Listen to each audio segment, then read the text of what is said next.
My Lords, there are many areas of concern with this bill, as we've heard, but I would like to focus on what it means to parents and children and to freedom of speech and religion. As drafted, and before the army of amendments surely coming its way, it would become a criminal offence for parents to discuss gender issues with their children.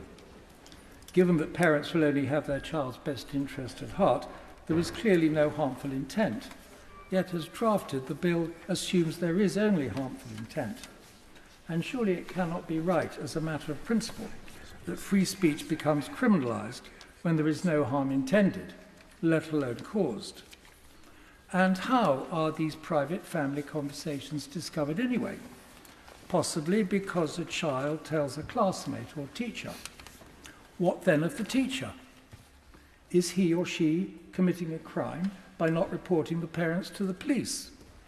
And if she or he does report the parents to the police, and the police arrest the parents and they now have a criminal record, what does that do to future family relationships? But, my Lords, it gets worse, because not only is it proposed to ban spoken free speech, but also silent free speech in the form of prayers. Thus we have a new crime, prayer crime. Ban conversion therapy's founders say a ban must cover gentle, non-coercive prayer, before going on to confirm that prayer has a pernicious power, and then linking prayer and corrective rape. Humanists UK say the ban must cover repentances, willfully ignoring that repentance is a core belief of the Christian faith. And as drafted, will our own Right Reverend prelates face prosecution too, if, for example, at Sunday school, they were to read from any of St. Paul's letters to the epistles to the Romans or the Galatians or the Corinthians or the Hebrews or to James? And would not imams and rabbis and gurus also not be liable for reading from their scriptures? And anyway, if they weren't reading in English, as seems highly likely, how convoluted is that prosecution going to be? And what effect will that have on community and cultural relations? Methinks that none of this has really been thought through at all. As with parents and prayers, so with clinicians. As the interim CAST review concluded, clinicians should delve deeply into a child's emotional state, but this bill would make such exploratory conversations illegal and leave the clinician open to prosecution.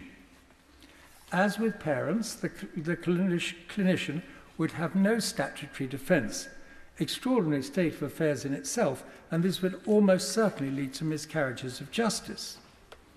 And talking of justice, noble lords far more learned than me are certain that, as drafted, the bill would fall foul of ECHR Articles 8, 9, 10 and 11.